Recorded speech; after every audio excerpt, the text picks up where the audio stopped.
con Adri Verón, que no daba una entrevista y lo está haciendo con nosotros aquí en Radio Mitre. Es un placer, como siempre, tener al presidente de la República, Javier Milei. Presidente, muchísimas gracias. Lo mismo que dije recién, se lo digo a usted. Gracias por charlar con nosotros después de hace un tiempo largo también. ¿Cómo le va? ¿Cómo está? Buenas tardes.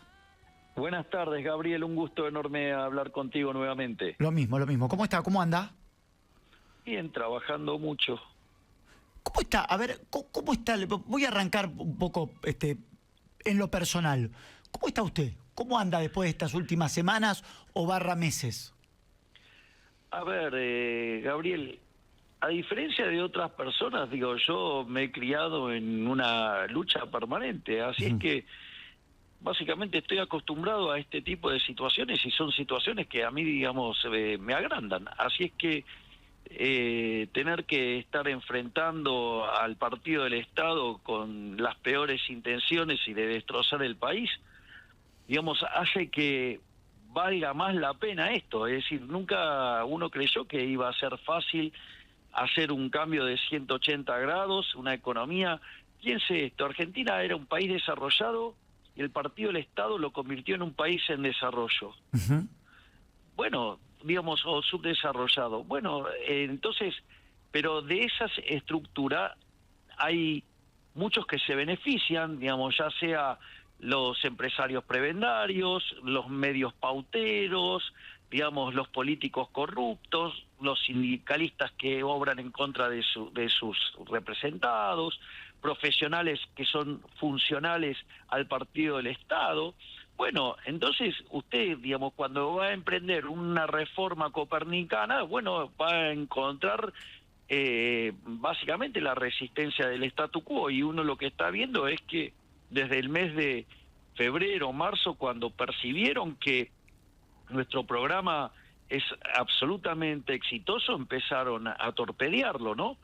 Porque, digo, a ver, si yo hago un raconto de las cosas, no, digo, nosotros recibimos déficit fiscal consolidado de 15 puntos del PBI, 5 en el Tesoro, 10 en el Banco Central, 4 bases monetarias venciendo a un día, con lo cual en un día podríamos haber triplicado la cantidad de dinero por los pasivos remunerados, teníamos deuda en pesos por el equivalente a 9 bases monetarias, teníamos la deuda de la CIRA por 40.000 millones de dólares, 11.500 millones de dólares negativos de reservas, digamos, una brecha del 200%, una inflación diaria del 1,5%. De hecho, la de diciembre estuvo en mayoristas en el 54%, que eso anualizado da 17.000, la del consumidor en 25.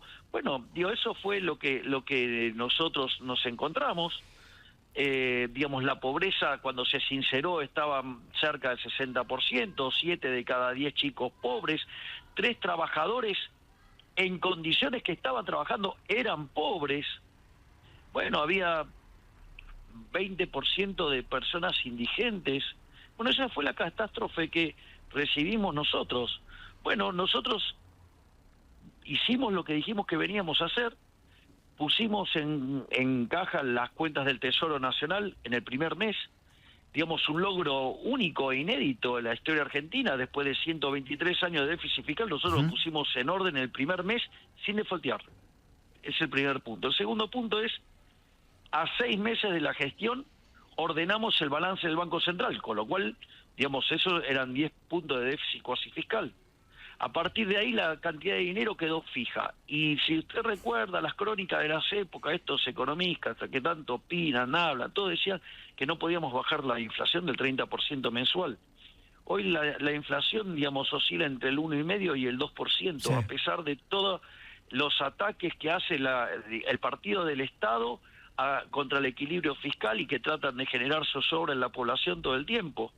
Entonces, con lo cual no solo demostramos que se podía hacer, digamos, poner las cuentas públicas en orden, sino que además, mientras que decían que esto iba a ser profundamente recesivo, el PBI de diciembre del 24 desestacionalizado terminó 6% arriba el de diciembre del 23. No solo eso, sino durante el primer semestre la economía argentina se expandió a un ritmo promedio del 6% anual. Ya la cantidad de pobres cayó en 12 millones, es decir, sacamos 12 millones de personas de la pobreza. La gente que no le alcanzaba para comer, hoy hay 6 millones que sí ya pueden comer de los que había antes. Por lo tanto, digamos, ahora claramente haber hecho 9.000 desregulaciones, ¿sí? Bueno, también, digamos, eso también afectó a muchos kioscos y bueno, entonces el Partido del Estado está nervioso porque está hambriento de cajas y bueno, entonces están torpedeando todo el tiempo el programa económico porque saben que si, digamos, nosotros somos exitosos, ellos tienen que jubilarse. Nosotros probamos que se podía poner las cuentas públicas en orden y que eso sea expansivo, demostramos que la inflación es un fenómeno monetario, demostramos que no existe tal cosa como el pass-through. Digo, hay varias cosas y además, digamos, logramos poner en caja también la calle, ¿no? Recuerde que había 9.000 piquetes por año. Sí, Hoy hay sí. 0 gracias a la labor de la ministra Bullrich. Y así, digamos, tenemos un montón de hitos que, bueno, implica que el Partido del Estado vivió equivocándose. Por eso a mí a veces me causa bastante gracia cuando me dicen, Milei no escucha. ¿Qué quieren? ¿Que repita la receta, digamos, que ustedes aplicaron durante 100 años y que tomaron un país desarrollado y lo convirtieron en uno subdesarrollado? Lamentablemente, les voy a decir, no voy a seguir esas recetas porque ya las conocemos. En el fondo, seguir la receta del Partido del Estado o votar por el Partido del Estado es votar porque nuestros hijos se vayan por Ezeiza. La verdad que a mí me parece que Ezeiza no es la salida es la libertad, que es lo que trae prosperidad y que va a hacer que nuestros hijos y nuestros nietos puedan crecer acá en la Argentina en prosperidad y felices.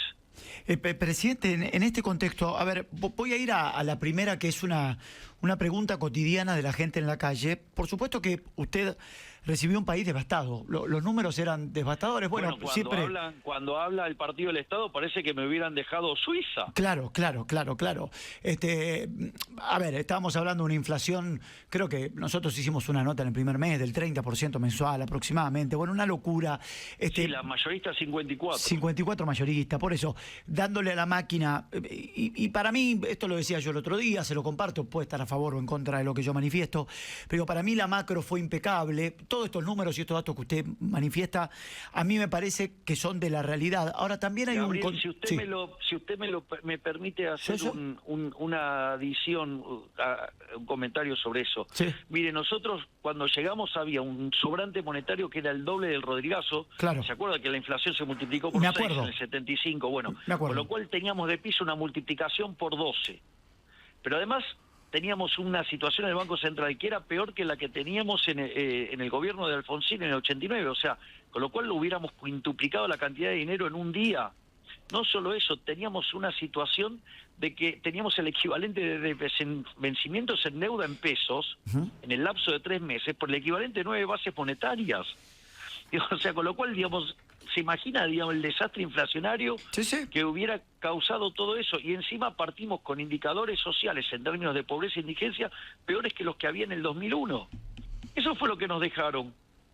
Está absolutamente clarísimo y me parece que, vuelvo a lo mismo, la macro fue impecable y todos los datos que usted da me parece que muestran la realidad. Ahora, también hay un contexto, usted agradece todo el tiempo el esfuerzo de la gente y la gente lo está acompañando y usted le valora el sacrificio todo el tiempo también. Pero hay gente, presidente, que le cuesta llegar a fin de mes. Hay gente que está compleja para llegar a fin de mes. Y lo que se pregunta es, ¿vamos a seguir bancando? ¿Lo vamos a seguir aguantando al presidente? ¿No queremos lo viejo? ¿Cuándo usted cree? Y déjeme agregar con un paréntesis algo. También la gente tiene claro que no le puede pedir a usted que en 1 año y 8 meses, o 2 años, si me permite redondear, resuelva todos los problemas que se generaron en 70 años, ¿no? Ahora, en ese contexto, ¿cuándo cree que la gente va a poder restablecer un poquito más el poder adquisitivo a partir de lo que para mí es una macro excelente, pero la micro todavía no está llegando al bolsillo de la gente? A ver, Sí. ahí usted hace un punto excelente. Bien. Yo le diría que no son 70 años de romper la economía argentina, hace 100 años que 100, están rompiendo, le doy los 100. digamos, digamos, con el partido del Estado y abrazar ideas colectivistas y que cada vez somos menos libres y por eso pasamos de ser un país desarrollado a ser uno subdesarrollado. Sí. Digo, y usted eso no se cambia de la noche a la mañana. No se cambia de la noche a la mañana. O sea, lo primero que hay que decir es, a la gente hay que decirle la verdad. Las cosas no cambian de la noche a la mañana. Haber querido aplicar la receta de cambiar todas las cosas de la noche a la mañana llevó que cada vez estemos peor. Siempre el remedio del populismo es peor que la enfermedad. Suena lindo. De hecho, hay una frase de Thomas Sowell que es fenomenal, digamos, sobre el socialismo y que aplica claramente al populismo, porque, digamos, o sea, el populismo es una versión del socialismo. O sea, el populismo, de hecho, es una suerte de mezcla entre el socialismo y el fascismo, que también es socialismo, y que, digamos, pero que lo hace por la vía democrática y que básicamente lo mejor que tiene es que suena bien. El problema es que no funciona. Es decir, porque si usted dejó, digamos, 70% de chicos pobres, 57% de pobres, 20 y pico % de indigentes, un tercio de los trabajadores formales en la pobreza, y está claro que no funciona. Dicho esto, a ver, nosotros hemos hecho algo inédito en la historia argentina. Sacamos a 12 millones de personas de la pobreza. Sí. Es decir, lo que pasa es que desde el 57% hoy hay 30% de pobres. Entonces nosotros sí sabemos que la cosa está dura, que hay que... pero no hay que aflojar. Estamos a mitad de camino, usted no puede entregarse. Es decir, nosotros llevamos 2 años haciendo un esfuerzo enorme, ¿sí? Salieron 12 millones de personas de la pobreza. Hay 6 millones de personas que hoy comen que antes no comían. O sea, antes no les alcanzaba para comer, hoy les alcanza para comer. Y había 12 millones que no le alcanzaba para cubrir la canasta básica total y hoy la cubre. Es decir, ahora, ¿eso quiere decir que la tarea está terminada? No, de ninguna manera. Hay 30% de pobres, falta un montón. Ahora, pero usted puede elegir el modelo que saca gente de la pobreza y que la gente empieza a prosperar, como el nuestro, o usted puede volver al modelo anterior que hizo un país desarrollado, lo convirtió en un país en subdesarrollo con 60% de pobres. Bueno, digamos, esa es la confrontación, esa es la disputa de modelo. ¿Está dura la recesión? ¿Es volver al pasado? Sí. ¿Volver al pasado decadente? ¿O abrazar las ideas de la libertad, que es la esperanza? Nosotros somos el partido de la esperanza. Es decir, nosotros proponemos un futuro mejor y lo demostramos en los hechos. Yo entiendo que la situación es dura, que la situación es complicada, falta un montón, 30% de pobres es una cosa aberrante, es hiper doloroso. Pero vamos en la dirección correcta. Es decir, tenemos que hacer que el esfuerzo que se hizo hasta ahora valga la pena. Y le cuento que además los salarios en términos reales crecieron más del 15%, lo mismo para las jubilaciones. Entonces, no es que las cosas no mejoraron. Bueno, pero tampoco puedo arreglar en 20 meses 100 años de destrucción. En especial cuando del otro lado está el partido del Estado tratando de romper todo. Usted tiene conciencia de que desde febrero, marzo hasta acá, el Congreso votó 40 misiles contra la política del gobierno. Sí. Bueno, entonces también hay que tener tener en cuenta que del otro lado hay digamos, personas muy destructivas. Y sabe que, mire, yo el otro día estaba haciendo en Paraguay una charla sobre batalla cultural a unos jóvenes involucrados en batalla cultural. Entonces daba cuáles eran los fundamentos de estas ideas colectivistas que, por ejemplo, el Partido del Estado tiene tan arraigadas. Y una de las ideas, que es la idea de la justicia social, básicamente es la idea de la envidia. Detrás de toda la justicia social y todo lo que mueve al Partido del Estado es la envidia. Es la envidia. Mire, hay un par de frases brillantes de un economista que se llama Thomas Sowell, que de hecho era socialista, estudió en Chicago y después la realidad lo convirtió al liberalismo. Dice, ¿qué es la justicia social? Envidia más retórica. Y en un momento se pregunta, dice, ¿desde cuándo la envidia dejó de ser un pecado capital para convertirse en una virtud? Esto, digamos, esto es muy importante para que vean las bases morales, o sea, el Partido del Estado, los kirchneristas, si usted quiere, sino también, y Sí. muchos de sus socios que votan lo mismo, son el partido de la envidia, son el partido de los envidiosos, el partido de los resentidos. Y fíjese cómo opera la envidia. Una parábola muy divertida, digamos, al respecto. Dice que estaba Pedro y tenía una oveja y amaba a su oveja y estaba fascinado y feliz con su oveja. Y estaba Juan, que estaba profundamente envidioso porque Pedro tenía una oveja y era feliz con esa oveja. Entonces Juan, mientras que iba despotricando, quejándose de la vida y de todo, y escupiendo todo tipo de maldiciones sobre el pobre Pedro, que era feliz con su oveja, se encuentra una lámpara de un genio. Entonces frota la lámpara, sale el genio. Entonces el genio le dice que le concede un deseo. ¿Y qué hace Juan? Podría haber pedido un rebaño, ¿no? Claro. ¿Qué pidió? Que se muera la oveja de Pedro. Claro. Eso es el kirchnerismo, Claro. eso es el Partido de Estado, ese es el kirchnerismo y todos sus socios del Partido del Estado. Fíjense que la única propuesta que tienen, ¿cuál es? Romper el modelo de Milei. Romper el modelo de Milei, eso es lo único que busca. Ahora, yo le cuento que romper el modelo de Milei también significa condenar a millones de argentinos a la pobreza. Y todo porque, digamos, ellos están con un problema de abstinencia de caja. Bueno, Ahora, es lo sí. que vinimos a cambiar. Sí. Y dijimos que lo íbamos a hacer y lo estamos haciendo.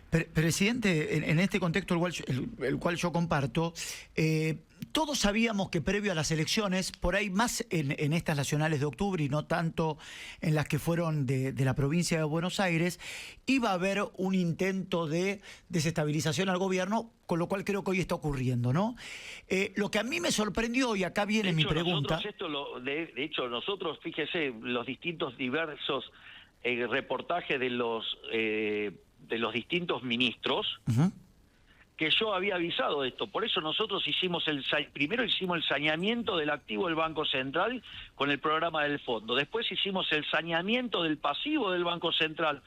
Vio que había muchos que criticaban el tema de las LEF y todo. ¿Usted se imagina si en este momento hubiera habido 16 billones de pesos en la calle dando vuelta a un día? Claro, por eso le quería preguntar... Así que nosotros, digamos, estábamos preparados para estos embates. Sé que estaban preparados para estos embates. Ahora, ¿se imaginó que iba a ser tan fuerte el embate? Bueno, es lo que se llama el equilibrio de Cortés, ¿no? O sea, Cortés, ¿qué es lo que hizo? Va y quema las naves. O sea, digamos, ¿por qué quema las naves? Y porque la única alternativa es ganar o morirse. Bueno, digamos, la diferencia es que en otros episodios el Partido del Estado lo pudo hacer porque la macro era endeble. En cambio, sin embargo, nosotros venimos trabajando en los fundamentos macro. ¿Sabe cuántos países en el mundo hay que tengan equilibrio fiscal en la línea financiera? 5, tengo entendido. 5 en todo el mundo. Nosotros somos Y uno de Argentina es ellos. uno. Nosotros recibimos la relación deuda-producto en torno al 100% del PBI y hoy está en 44%. Además, pagamos 50.000 millones de dólares de deuda desde que estamos en el gobierno. Mire si habremos hecho cosas que verdaderamente... Entonces, fíjese, pusimos en caja las cuentas públicas, pusimos en caja la cuestión monetaria, pusimos en caja el sector externo, desregulamos la economía, damos contención social desde capital humano, pusimos orden en las calles desde el primer día, terminando con los piquetes, que eran 9.000 por año, pasó a 0. Mire si hicimos cosas, y ni que hablar, le cuento, digo lo que hicimos, por ejemplo, en materia de Fuerzas Armadas, que hoy somos la 23ª potencia mundial, creo que ya en diciembre están llegando los F-16 a la Argentina. Presidente, permítame preguntarle algo que no me quiero olvidar. Usted está viajando a Estados Unidos. ¿Tiene fecha de reunión con Trump? El día domingo a la noche. ¿Se va a reunir con Trump? ¿Ya tiene fecha de reunión con Trump? Sí, el martes a la mañana, acaba de confirmarlo Estados Unidos. Ok, o sea, este martes... Yo creo que Cancillería acaba de sacar un tuit al respecto y lo acaba de confirmar mi vocero, Manuel Adorni. O sea, que se puede confirmar que usted el martes se va a reunir con el presidente de los Estados Unidos. Martes a la mañana, sí, digamos, estaría encontrándome con el presidente Donald Trump en New York. Y esto tiene que ver con imagino que deben ser varios temas, pero algunos temas de agenda tiene que ver con el tema arancelario, con el tema visa y con el tema también de un préstamo del Tesoro estadounidense, presidente. Estamos en múltiples negociaciones con Estados Unidos y vamos a avanzar en todas las que son relevantes para mejorarle la vida a los argentinos. ¿Está al tanto de lo que esto de chimerío, ¿no? ¿Está al tanto de lo que le está pasando a la Argentina al presidente Trump? No tenga dudas que sabe todo lo que está pasando. Es una persona muy informada. ¿Le preocupa la situación del dólar? Mire, nosotros hemos trabajado en solidificar los fundamentos de Argentina. Nosotros las cosas que teníamos que hacer las hicimos. Digamos, tuvimos que capitalizar el Banco Central, o sea, mejorando el activo, lo hicimos, digamos, limpiamos el pasivo, digamos, y es más, o sea, también el otro día lo contó el ministro, nosotros también sabíamos que este iba a ser un año muy complejo y nosotros estamos trabajando, digamos, para cerrar los pagos de deuda que tiene Argentina el año que viene, que son 4.000 millones de dólares en lo que es en el mes de enero y 4.500 en el mes de julio, en un contexto donde además se está bajando la tasa de interés en Estados Unidos, con lo cual, por suerte, nosotros estamos muy avanzados en las negociaciones y haremos todo lo que sea necesario para preservar el bienestar de los argentinos y seguir adelante. ¿Se puede ir a precio? Primero le pregunto, técnicamente, ¿es una corrida o no es una corrida esto? A ver, acá lo que hay es una cuestión en donde se volatilizó la demanda de dinero. O sea, hay que ver si esa volatilización de la demanda de dinero tiene como contrapartida una caída de la demanda de dinero vinculada, digamos, a lo que tiene que ser con las transacciones. Entonces, en ese caso podría ir a precios y podría además impactar sobre el nivel de actividad, pero algo que, bueno, pero ¿usted qué quiere? Digo, nosotros cuando el riesgo país llegó a 550, el Partido del Estado, es decir, los kirchneristas y todos sus socios que dicen no ser kirchneristas, pero votan igual que el kirchnerismo y que votan en contra de la política económica, han llevado el riesgo país a niveles, digamos, cercanos al 1.500. Bueno, digamos, es parte también del juego democrático y lo más interesante de todo esto es que el 26 de octubre los argentinos van a tener la posibilidad de elegir o eligen el cambio de rumbo, eligen las ideas de la libertad y la prosperidad o deciden volver al pasado, que es la decadencia, el populismo y la pobreza extrema, ¿sí? Digamos, pero, digamos, satisfaciéndose y regodeándose en la envidia. Bueno, digamos, o sea, usted quiere elegir el partido de los envidiosos, ahí los tiene. Usted quiere ir por el partido del progreso y el bienestar, nos puede elegir a nosotros. Digo, es eso, de vuelta. Y como le dije antes, votar el partido del Estado, o sea, votar al kirchnerismo y sus socios que se disfrazan de distintas cosas, sí, bueno, digamos, es votar que nuestros hijos se vayan por Ezeiza. Bueno, digamos, nosotros lo que proponemos es que la salida no sea Ezeiza, que la salida sea la libertad y la prosperidad. Lo escuchaba a Furiase, que es el director del Banco Central, también a su ministro de Economía, a Caputo, llevar tranquilidad y decir, hay dólares para todos, ¿sí? Hay dólares. Hoy el Banco se capitalizó el Banco Central. O sea, hay dólares. A ustedes no les preocupa mucho. Claro. Por eso se capitalizó. Entonces, ¿para qué hicimos todo el proceso de capitalización del Banco Central? Hoy queda marcado que esa capitalización le da resultado y que no lo van a correr con este tipo de actuaciones. Bueno, digamos, vienen haciendo todo este tipo de cosas y bueno, ahora está el dólar en el techo de la banda. Bueno, digo, es parte de vuelta. Acá usted, digamos, cuando mira este tipo de cosas no puede desconocer lo que está haciendo el resto de los agentes. Entonces, acá usted tiene nosotros esperábamos un escenario de hostilidad y, bueno, evidentemente esta gente no tiene ningún problema en tratar de destruir, con tal de llegar al poder, no tienen problema en destruir todo. O sea, es como una reflexión en Sun Tzu, digamos, que ahí, digamos, el demagogo está dispuesto a destruir la economía y gobernar sobre las cenizas, digo, con tal de estar en el poder. Bueno, digo, es lo que está haciendo el Partido del Estado, es decir, el kirchnerismo y sus socios que votan igual que el kirchnerismo. Presidente, estas intervenciones, usted lo prometió en campaña, o no sé si lo prometió o habló en campaña sobre una dolarización. Esta intervención del Banco Central, ¿puede ser el comienzo a una dolarización a futuro? Es bastante más complejo el tema de la dolarización, porque el problema radica en que usted tiene que también adecuar el sistema financiero para que eso ocurra, y eso yo lo expliqué durante la campaña. Eso es un término técnico, usted que es contador lo va a entender. Depende de la duration del sistema financiero. En realidad, para ser estrictamente técnico, es la duration que sea la más larga de los bancos. O sea, todos los bancos tienen en sus carteras distintas duration. Bueno, esto es porque los bancos son intermediadores de plazo, toman plata a corto y prestan a largo, entonces tienen que tener una composición de activos que tenga una vida promedio financiera, duration, que mapee con la de los pasivos, ¿sí? Sí. Entonces, el tiempo que a usted le demanda dolarizar es el tiempo que usted requiere para poner en línea el sistema financiero para poder hacerlo. Okay. O sea, con lo cual, digamos, es un proceso que demanda. Es más, hay una nota mía en el Cronista Comercial que yo explicaba que esto podía estar demandando cerca de 4 años. Claro. O sea, no es un proceso instantáneo. O sea, y además usted tiene que tener el consenso social. O sea, digo, nosotros lo que sí estamos haciendo es armar un sistema financiero anticorridas.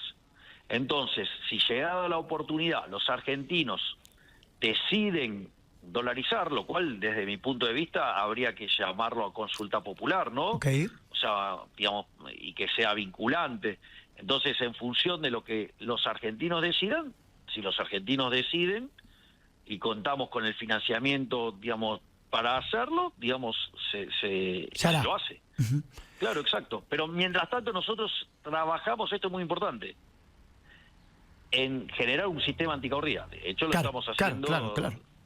Fíjese, la tarea prudencial hecha por el Banco Central desde que iniciamos es verdaderamente ciclópea. Presidente, ¿puede ir a precios? En un momento lo dejó entrever en la respuesta anterior. ¿Esto puede terminar siendo a precios?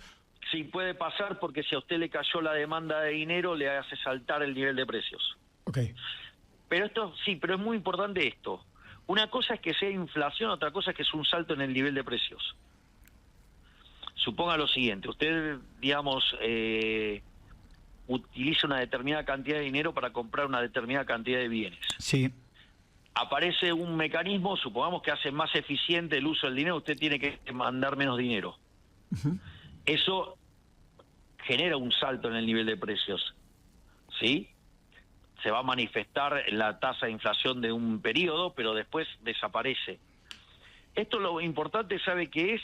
Que cada vez que ocurren estas oscilaciones, después la tasa de inflación baja mucho más rápido. Más rápido. Recuérdese que previo, digamos, a que hiciéramos el acuerdo con el fondo, la inflación venía del 4, no la pueden bajar, no la pueden bajar, estuvo esa escalada y después quebró el 2. Claro. Entonces, hay un money overhang que hay que limpiar. Recuerde que yo digo que la política monetaria tiene un rezago de 18 a 24 meses. Recientemente un trabajo de un alumno de la Universidad de Córdoba, que, digamos, de teoría monetaria, que hizo su tesis con un amigo mío que se llama Enrique Neder, probó que los rezagos en Argentina son 26 meses. Así es que Argentina, digamos, dado que dejó de emitir a mitad del año pasado, a mitad del año que viene, digamos, Argentina tendría que dejar de tener inflación, o allá por agosto debería dejar de tener inflación, pero cada vez que se producen estos saltos, retrasa. El momento se achica. Claro. Exacto. Por lo tanto, digamos, hay que entender que todavía hay que limpiar el desastre monetario que dejó el kirchnerismo. No se olvide que en el año electoral, en el 2023, mira, el kirchnerismo en todo en el gobierno, en el último gobierno kirchnerista, se emitieron 28 puntos del PBI. Sí. ¿Sí? O sea, para tener una idea de cómo, digamos, por eso la inflación que generaron, ¿no? Ahora, es muy interesante porque de esos 28, 13 se emitieron en el año 2023, el Plan Platita. Claro.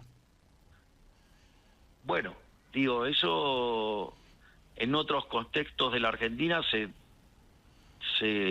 limpiaba con hiperinflación, Sí, con sí, sí, sí, sí, sí, sí, expropiaciones. sí, sí, sí. Bueno, acá lo increíble es que nosotros hicimos el programa de estabilización sin expropiar, ¿sí? Digamos, o sea, pero claro, pusimos las cuentas públicas en orden, ¿no? Quiero volver a la reunión con Trump y quiero hacer una pregunta puntual respecto a esto. ¿Está cerca de llegar a un acuerdo? A mí me dijeron que sí. ¿Está muy cerca de llegar a un acuerdo con el Tesoro de los Estados Unidos, presidente? Nosotros estamos trabajando en distintos temas. Ajá. Y vamos a tener una reunión bilateral el día martes, o sea, digamos, lo que surja el día martes de la reunión, digamos, va a ser comunicado, así que no se haga problema. Bajemos un poco de la ansiedad, estimado. Bueno. Quiero preguntarle esto de Caputo, porque a Caputo día por medio, según los medios de comunicación, y esto se lo tengo que preguntar por una rigurosidad periodística y para la gente que nos está escuchando, día por medio Caputo va a dejar de ser el ministro. Yo tengo la respuesta, pero entiéndame que tengo que tener una rigurosidad periodística. ¿Está por echarlo a Caputo? No. Bueno. Yo le digo, nosotros con Toto nos matamos la risa porque, nosotros tenemos una relación prácticamente simbiótica. Entonces, la realidad es que nos causa mucha gracia. Digo, yo me acuerdo de estar en viajes, estar en el avión y estar leyendo que lo había hecho renunciar y estaba conmigo, digamos, almorzando en el avión o cenando en el avión. Digo, una cosa verdaderamente... No, digamos, yo no sé por qué se dedican a esparcir todas esas mentiras. ¿Es una manera de desestabilizar, entiende usted? Sí, absolutamente. Creo que se equivoquen una vez, lo puedo entender. Dos, ya empezaría a dudar de la capacidad intelectual del interlocutor. Tres, creo que ya hay mala intención. Cuando usted lo hace recurrentemente, está claro que evidentemente usted tiene otras intenciones. Sí, ¿sintió que en las últimas semanas, últimos meses se lo quisieron llevar puesto a usted? Pero esto lo quieren hacer desde el primer día que asumí. Así es que, no sé, digamos, de vuelta. Yo he construido toda mi vida, digamos, en la adversidad. Así es que nada de que me sorprenda. ¿Hablará con Macri previo a las elecciones de octubre? Digo, de aquí hasta octubre, ¿volverá a hablar con el expresidente? ¿Habla fluidamente con el presidente o no hace mucho que no habla? No estamos hablando, pero tampoco es que están cerradas las puertas al diálogo. Él el otro día tuvo un gesto muy positivo hacia el presupuesto. Yo, digamos, de hecho en el día de ayer, en la conferencia, hice toda una valoración del apoyo que recibí para el balotaje tanto de la doctora Bullrich como de parte de Mauricio Macri. Por lo tanto, a veces vio cómo son las relaciones, a veces se enfrían, a veces se profundizan. Bueno, yo creo que los desafíos que tiene enfrente Argentina requiere que todos los que estamos en contra del partido del Estado y del kirchnerismo y todos sus socios siniestros que, digamos, se quieren mostrar moderados, pero en realidad terminan votando con el kirchnerismo, bueno, entonces estamos, digamos, en el momento de la verdad estamos todos juntos. Eso no sea problema, que eso es así. O sea, que no me descarta que de aquí a las elecciones pueda comer una milanesa al horno con el expresidente. Hay puentes. Hay puentes, perfecto. ¿La relación está bien? Digo, fría, pero bien. No, pero digo, de hecho yo siempre he manifestado mi admiración y mi agradecimiento hacia el expresidente Macri, así que digo, no hay, digamos, de vuelta, las circunstancias que generan a veces los eventos electorales pueden producir estos distanciamientos transitorios, pero cuando llega la cosa de verdad estamos todos del mismo lado. O sea, digamos, digamos, Mauricio Macri como yo sabemos muy bien, digamos, de qué lado estar de la historia cuando, digamos, la cosa se pone seria. Uh-huh. Vamos a empezar a ver, o estamos empezando a ver, un presidente Javier Milei mucho más político. Sé que a usted, esto es una infidencia entre usted y yo, porque tenemos, no le gusta mucho, pero ¿vamos a tener que ver un presidente, o vamos a empezar a ver un presidente más político? Bueno, convengamos que estoy trabajando mucho más fuertemente. Uh-huh. Me puse al frente de la mesa política, me puse, digamos, la campaña al hombro, volví a restituir el Ministerio del Interior para tener un único interlocutor con las provincias. Además, armé una mesa, digamos, para vincularnos con los gobernadores, donde no solo está el ministro del Interior y Guillermo Francos, o sea, el jefe de gabinete, sino que además está el ministro Caputo, o sea, con lo cual estamos hablando en serio, no, acá no hay chiste. Uh-huh. Es decir, acá no se discute el sexo en Los Ángeles, se discuten cosas concretas. Así es que, bueno, la demanda del momento requiere que tenga que poner más empeño sobre eso, así que bueno, nada, digamos, seguiré trabajando entonces 18 horas por día, ¿qué se le va a hacer? ¿Hay internas en su gobierno, presidente? ¿O hubo y ya no hay más? A ver, le cuento cómo se fabrican esas internas. Uh-huh. A usted a esta altura de la vida me imagino que ya no le debe sorprender nada de lo sucio que pueden ser los integrantes del Partido del Estado. No. Bueno, entonces, ¿qué es lo que ocurre? Básicamente se infiltran en la estructura. Y esas personas que se infiltran en las estructuras torpedean contra otro grupo dentro del gobierno. Uh-huh. ¿Sí? Entonces, esos infiltrados son los que generan las disputas. Y como eso después escala, donde los medios muchas veces en connivencia con estos, digamos, armadores de problemas, básicamente, digamos, potencian estas cosas y claro, cuando llega arriba, entonces también empiezan a tirar arriba y entonces aparecen internas que la verdad que no tenían ningún sentido de ser, que básicamente fueron fabricadas por infiltrados y potenciadas por los medios de comunicación. Uh-huh. ¿O acaso usted no cree que, digamos, son corresponsables, digamos, los medios de comunicación cuando hablan de la interna libertaria y, digamos, y citan personas que no están dentro del espacio? Sí. Es decir, si usted saca, digamos, eso, yo durante la campaña del 2023 lo padecí todo el tiempo. Uh-huh. Y ahora lo vuelven a hacer. Digamos, lo primero para hablar de interna, lo primero que usted tiene que tener para hablar de interna es la persona que opinó, ¿está adentro o está afuera? Claro. Porque si está afuera no es interna. Es un tipo que se quedó afuera, que está resentido y torpedea, y como los medios,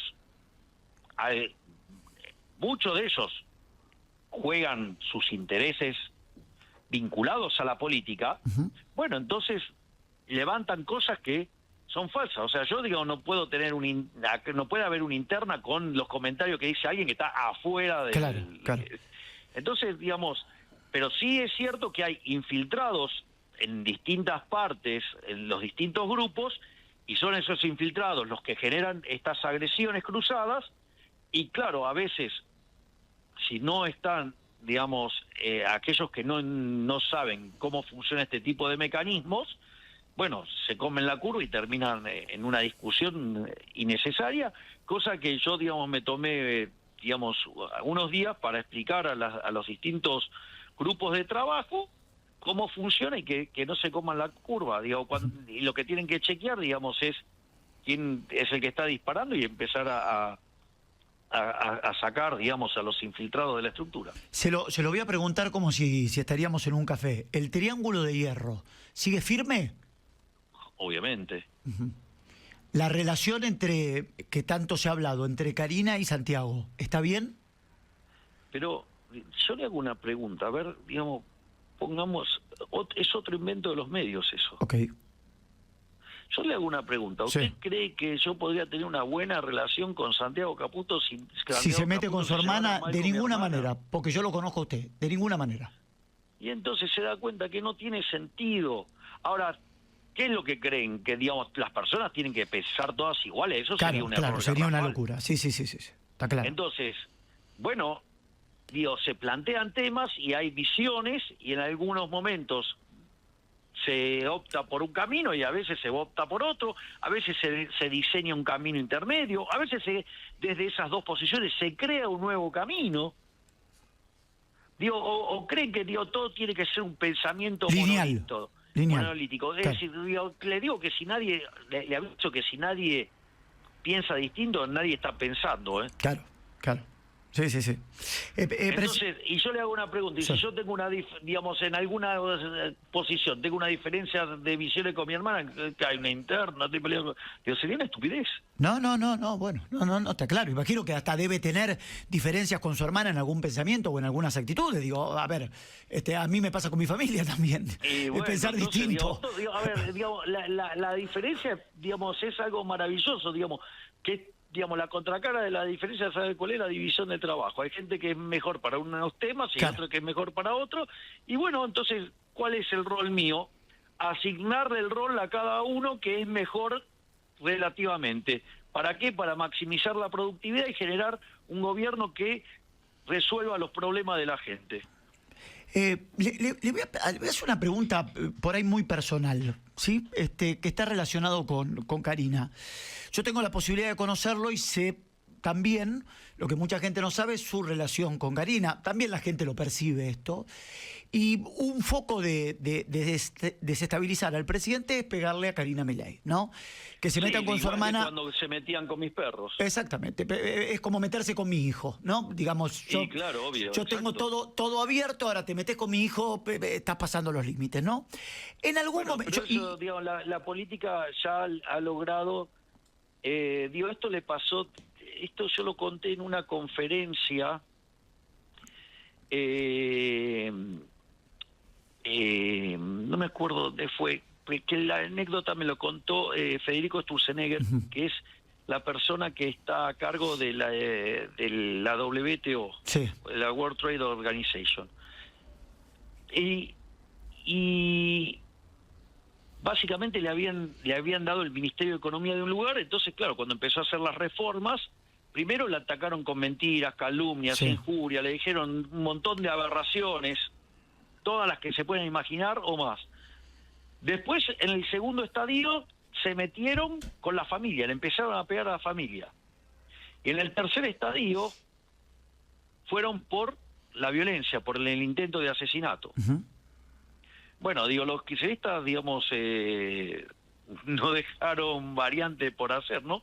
Porque, digo, el adoquín ese que tiraron desde un piso alto, digamos, podría haber matado a cualquiera. Claro. En ese contexto de el cariño a Karina porque es su hermana y lo importante que es dentro de su gobernabilidad Karina, en algún momento y en alguna charla de hermanos, ¿se le ocurrió decirle, Karina, te quiero proteger, correte?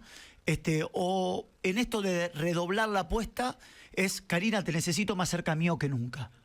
La pregunta es, ¿usted cree que yo solo, digamos, me crié en la adversidad?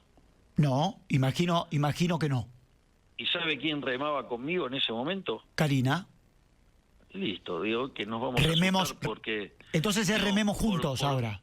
Y obvio, claro, sí. Okay. Igual que como remamos con Santiago, igual que como remamos con todo el gabinete. Perfecto. Digo, acá no afloja nadie. Estamos a mitad de camino. No vamos a volver para atrás. No vamos a... A ver, ese esfuerzo... A ver, no lo hicimos solo nosotros. Esto también quiero que quede claro. Lo hizo la Porque gente. La gente dice el esfuerzo. La Claro. gente hizo esfuerzo. Ahora, ¿sabe que mi sueldo y del todo el gabinete y todo el personal jerárquico está frisado desde diciembre del 23? Uh-huh. Sí, lo sé. Es decir, no es que nosotros no hacemos el esfuerzo, nosotros también hacemos el esfuerzo. Nosotros estamos haciendo un esfuerzo más grande que el resto porque básicamente no nos hemos tocado los sueldos. La variación de nuestro salario desde que asumimos a hoy es 0. ¿Se da cuenta, no? Sí. Y no Cuando así de diputado, no así de diputados y senadores, ¿no? O sea, ejecutivo sí, diputados y senadores no. Y bueno, mire el Senado, digamos, es un colador, se viven aumentando los sueldos, o sea, y nunca se puede parar nada. Bueno, una sola vez, después no se paró más. ¿Se da cuenta? Ujú. Presidente, Entonces, le cambio... digo, lo que Sí. quiero decir es, Sí. a ver, usted no puede cambiar de caballo a mitad del río. No, está claro. Se va a ahogar. ¿Sí? Y usted no puede abandonar a mitad del río. Entonces, o termina de cruzar y empezamos el camino, digamos, que va a ser grande a la Argentina nuevamente. Esto es muy importante, estamos frente a la elección más importante de nuestras vidas. Es un momento bisagra. Es decir, el statu quo se defiende, el statu quo va a tirar con todo, el statu quo va a ser la máquina de impedir, porque vive del statu quo. El statu quo le conviene esta situación de pobreza, porque básicamente tiene esclavos. Clientelismo político. Exacto, en cambio, digamos, nosotros, digamos, proponemos que la gente sea libre y próspera. Entonces, imagínense que este modelo jubila a todo el partido del Estado.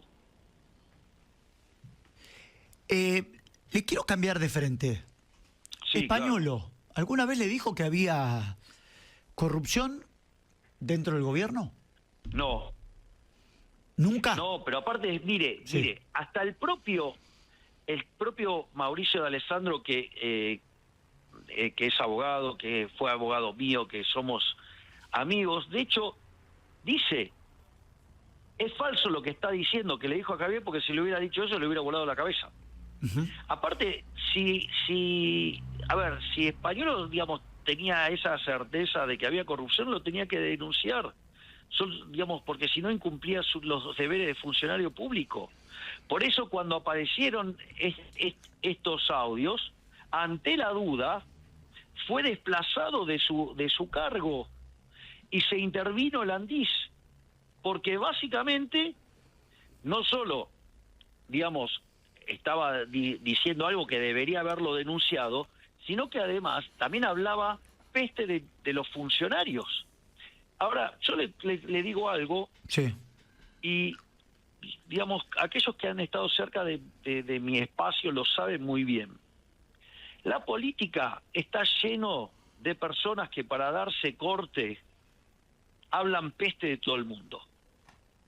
Entonces, usted se pone a hablar y básicamente lo llenan de chimento de peluquerías que además encima cada vez que lo van contando se va agrandando más. Ok. Es decir, es muy normal y muy común escuchar a los políticos hablar pestes de otros políticos. Ujú. Es un clásico, es un clásico. Cada vez que en mi espacio apareció gente que se dedica a sembrar chimentos de peluquería, yo los eché. Porque eso es profundamente destructivo. Porque después, porque en el fondo, digamos, terminan generando un comportamiento psicopático que hace que todo el mundo termine peleado con todo el mundo. Y en realidad pasa, digamos, en función de todo un montón de mentiras. Entonces, la realidad es que, mire, el tema está en la justicia y que lo resuelva la justicia. Nosotros estamos tranquilos y de hecho, digamos, todas las pruebas que haya que preguntar, todo. Digamos, ahora, eso sí, al margen de eso, digamos, hay personas que con esto tienen un problema muy grande. Ujú. Llámese el señor Rial, llámese el señor Mauro Federico.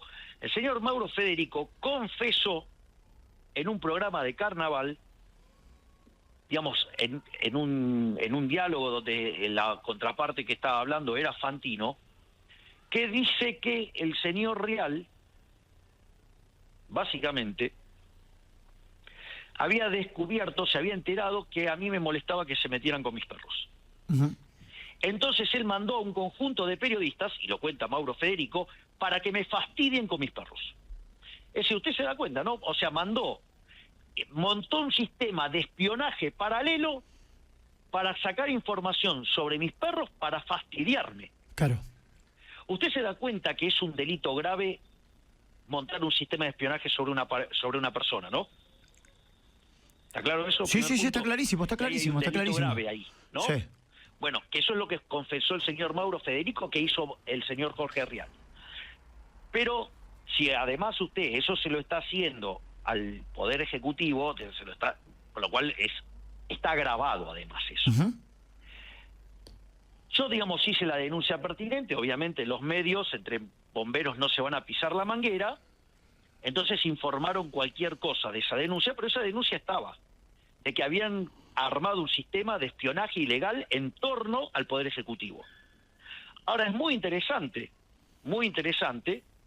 porque después aparecieron audios en una reunión en Casa Rosada donde estaba mi hermana, donde dijo algo gravísimo. ¿Qué dijo? Que trabaja 15 horas por día. Que hay que trabajar más y que hay que estar unidos, ¿no? Algo así. Claro, tremendo. O, digamos, después otro audio en la oficina de Martín Menem, dicen, o digamos en el Congreso, donde, digamos, mi hermana los arenga a juntarse y que sigan la línea que les propone Martín Menem, porque, digamos, Martín Menem es alguien que se sienta en las reuniones de gabinete y sabe, digamos, qué es lo que necesita el Ejecutivo. Con lo cual, digamos, le tenía que dar un empoderamiento natural para poder guiar, digamos, al cuerpo legislativo. Entonces, fíjese que mi hermana pidió que se levante, digamos, que puedan, que se sepan los audios. Lo que pasa que el problema con estas cosas es que editan y se terminan diciendo cosas que no se dicen. Que no se dicen. O sea, usted está... otras cosas sí, directamente mentiras que además son editadas para que parezcan otra cosa. Usted está convencido... Yo le voy a hacer un ejemplo sobre esto. Cuando, digamos, los cucas hablan y hacen el 3%, sí, ¿sabe dónde estaba Andís cuando nosotros llegamos al poder? ¿Dónde? Dependía de Secretaría General de la Presidencia. Claro. Mi hermana, para que ese tema no representara un problema, lo mandó a Capital Humano, porque Salud estaba en Capital Humano. Con Petovelo. Sandra, digamos, a la luz de los problemas que había en Salud, sacamos a Salud de Capital Humano y hubo que hacer el ministerio aparte. Por lo tanto, Andís pasó a Jefatura de Gabinete. Y después de Jefatura de Gabinete pasó, digamos, a Salud. ¿Hola? Sí, lo escucho, presidente, sí. ¿Me escucha? Dicho esto, ¿qué es lo que quiero decir? Si usted se quiere quedar con una caja, ¿se va a quedar con el 3% cuando se puede quedar con el 100%? Hay que ser muy tonto para pensar eso. Presidente, ¿usted está convencido que a su hermana, que al Ejecutivo, inclusive a usted, le hicieron espionaje ilegal? Obviamente que nos hicieron espionaje ilegal y por eso estamos, digamos, hicimos la denuncia y claramente en esta situación está profundamente involucrados los pseudo periodistas que mencioné también, ¿no? Obviamente. En esta decisión de separar a Españolo, ¿habló de más? Digo, más allá del contexto, digo, sentirse cerca suyo del Ejecutivo, de personas con poder, ¿habló de más? De vuelta, está lleno de gente en la política que hacen esto. Esto en la política es mucho más convencional de lo que usted cree. Gente hablando cosas sin ningún fundamento. Si usted está en el sector público y usted ve algo así, tiene que hacer una denuncia, si no está incumpliendo con los deberes de funcionario público. Y si esos audios, como dicen, son de mitad del año pasado, digo, pasó mucho más tiempo. Un año que, digamos, lo debió haber denunciado. Bueno, entonces, digamos, es chimento de peluquería. Muchas veces hay gente que habla este tipo de cosas para mostrarse importante. ¿Presidente, va a judicializar los rechazos a los vetos que se dieron en el último tiempo? Nosotros vamos a preservar el equilibrio fiscal y vamos a utilizar las herramientas que sean necesarias para seguir sosteniendo el equilibrio fiscal. El equilibrio fiscal no se toca, es la piedra angular de este programa. Argentina, ¿sabe cuántas crisis tuvo en el siglo XX Argentina y Estados Unidos, que arrancaron siendo países que disputaban ser los países más ricos del mundo? ¿Cuántos? Estados Unidos 4, Argentina 22. Claro. ¿Sabe por qué? La crisis de Argentina se caracteriza, hay un montón de elementos, está en un trabajo de Ana María Cerro y Osvaldo Meloni, que hace las tipificaciones de las crisis y fue actualizado por Héctor Rubini. Pero si usted lo toma en el siglo XX, de esos 22 casos se caracterizan por tener alto déficit fiscal o un déficit fiscal extravagante. Lo que hay que corregir es el desequilibrio fiscal, que es lo que no quiere corregir el Partido del Estado. Digamos, fíjese el otro día un señor, digamos, que verdaderamente proponiendo aumentar el gasto en 7 puntos del PBI. La pregunta es, ¿con qué lo vamos a financiar? El ex gobernador de Córdoba, Schiaretti. Sí, exacto, exactamente. Propuso aumentar el gasto público en 7 puntos del PBI. Y sí, es muy lindo, prometer cosas, prometer. Después hay que pagarlo. Ahora, cuando usted lo tiene que pagar, por ejemplo, si lo va a hacer, por ejemplo, un impuesto que es muy fácil de ver, el IVA. Habría que llevar el IVA al 42% claro, para pagar sí, eso. El doble. O sea, con lo cual mataría de hambre a un montón de gente. Es decir, sería una medida pro hambre. La otra es, bueno, no, ¿qué va a decir el progre? No, hay que hacerlo cobrando el impuesto a las empresas. Bueno, implica tanto impuesto que van a desaparecer las empresas, con lo cual nadie va a tener trabajo, o sea, con lo cual van a matar a los trabajadores porque no van a tener un salario del que vivir porque, quebraron las empresas. ¿Qué lo va a financiar? Con impuesto inflacionario, es decir, con emisión de dinero, con lo cual va a arruinar a los pobres. Bueno, ¿qué quiere que le diga? Es decir, entiendo que la restricción de presupuesto puede parecer insensible, pero la ley de gravedad también es insensible. Usted se tira un piso 50, se va a estrellar contra la pared, va a quedar peor que un huevo frito. Esto, más allá de las partidas mandadas en el nuevo presupuesto para el Congreso, Garrahan y universidades no se mueve, digamos. Pero fíjese, nosotros igual mandamos un presupuesto donde el 85% está destinado a cuestiones como jubilaciones, como gasto social. Vaya que nosotros ponemos mucho en darle contención. ¿Quiere decir que es suficiente? Bueno, puede que no lo sea. Sí, puede que no lo sea. Yo tomo el punto, pero pero no puedo, pero ¿cómo hago para gastar lo que no tengo? ¿Vio el ejemplo ese brillante de Alfredo Casero, Flan? O sea, se les quemó la casa y la gente y la familia empieza a gritar, quiero flan. Se acaba de quemar la casa, no tengo flan. No, quiero flan, pero no tengo heladera, quiero flan. No tengo la comida básica, quiero flan. No tengo la ropa, no quiero flan. Bueno, y pareciera que, el partido del Estado tiene esa postura adolescente que le, pero bueno, yo apuesto a los argentinos, apuesto a que los argentinos que quisieron un cambio, porque cerca de 15 millones de argentinos en el 2023 votaron un cambio de rumbo. Es decir, decidieron ponerse los pantalones largos, decidieron que no quieren seguir siendo engañados por estos empobrecedores seriales. ¿Qué quiere? ¿Que me ponga a emitir dinero? No. Sí, le da a todos. ¿Y cómo termina eso? Con una hiperinflación. ¿O qué fue lo que dejó el kirchnerismo? Dejó plantada una inflación diaria del 1,5%. Había plata para todos, sí. ¿Y qué alcanzaba? Sí. No alcanzaba para nada. El remedio terminaba siendo peor de la enfermedad. Si nosotros no hubiéramos podido controlar la situación como lo hicimos, con tanta determinación y coraje, Argentina hoy es Venezuela. Por eso, el señor Rial tiene un programa que se llama Argenzuela, porque justamente pretende que Argentina se convierta en Venezuela. Claro, lleno de pobres. Esos sí son todos iguales, pero todos pobres. Solamente están bien aquellos que, están en el poder o trabajan para el poder. Ahora ya entiendo. Presidente, ¿cree que va a ser distinto el resultado de las elecciones nacionales respecto a las provinciales? Mire, las distritales nunca fueron un buen predictor de las nacionales. Le cuento el caso nuestro. Nosotros en el 2023, cuando fuimos a las distritales, nos fue muy mal en todas sacamos menos que en las que participamos sacamos menos que el 10%. Y después terminamos ganando. ¿Es optimista entonces? Absolutamente que soy optimista. Yo confío en los argentinos, son más los argentinos de bien que los argentinos que adhieren al partido de la envidia. Le hago dos cortitas y le agradezco porque tampoco le quiero robar el sábado en una entrevista, aunque sabe que me es placentero charlar con usted. Cristina Fernández de Kirchner, cumpliéndose 100 días de estar en prisión en su casa, habló de default. La reina de la tobillera. Exactamente, habló de default, dijo, hay olor a default. Yo no tengo olfato, Gabriel. Ok. Aparte, yo le digo algo.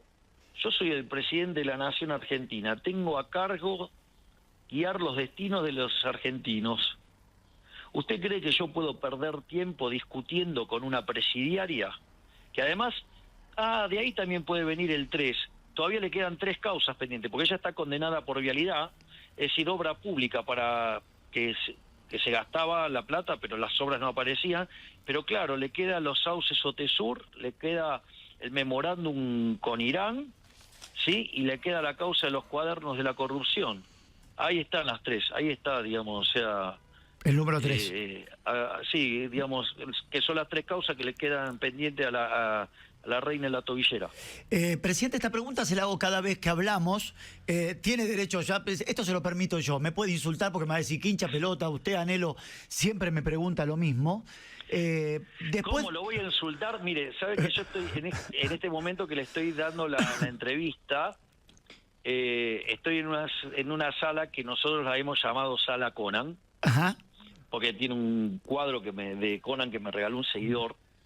Y bueno, tengo, por ejemplo, una camiseta del Pato Filiol, Ajá. tengo 2 camisetas de Messi, tengo una de los Pumas, tengo 2 del más grande jugador de polo de todos los tiempos, Adolfito Cambiaso. Adolfo Cambiaso, ¿sí? Tengo una de Scaloni, que firmada por Scaloni, y tengo una más, adivine cuál es. Y me imagino que es la de Evelyn Martin Johnson. Exactamente.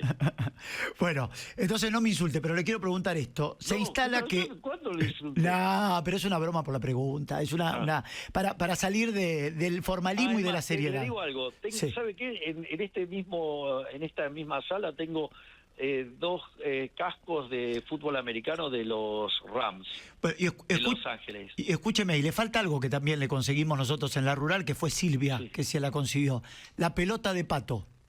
Las tengo acá, tengo 2 pelotas de pato y en el medio tengo el casco de Adolfo Cambiaso. Ahí está, muy bien. Bueno, Es más, tengo unos guantes que me regaló el hijo de Waldo Wolf. ¿sí? Que uno dice Milei y el otro dice Viva la Libertad, carajo. Tengo la pelota que me regaló Infantino, la del Mundial con mi nombre. Tengo una réplica del botín de Messi hecho con basura reciclable. Ajá. No, te digo, o sea... Está relajado, está relajado, está bien. Se instala que se va a devaluar después de las elecciones. Por eso digo, ya se la pregunté 20 veces esto. ¿La idea es devaluar una vez que pasen las elecciones? Argentina tiene un programa en marcha y va a seguir manteniendo ese programa en marcha. Se termina el miedo y el espanto y el horror que generan los cucas, el Partido del Estado, o sea, y los cómplices de los kirchneristas, o sea, porque veo que hay algunos que dicen que no son kirchneristas, pero votan igual. Con lo cual, a los efectos prácticos son lo mismo. O sea, digo, son kirchneristas más retórica, por decirlo de alguna manera. Entonces, en el Partido del Estado usted tiene a los kirchneristas y a los kirchneristas más retórica, que digamos la retórica busca que no parezcan que son kirchneristas, pero votan igual. Termina este ruido y automáticamente todo digamos, dígame en qué cambiaron los fundamentos de la Argentina. Si son hipersólidos. Sí. Apretada la cuestión monetaria, apretada la cuestión fiscal, digamos, saneado el balance del Banco Central. Es todo ruido político. Se termina el ruido político. Los argentinos deciden seguir adelante, deciden no aflojar, deciden abrazar las ideas de la libertad.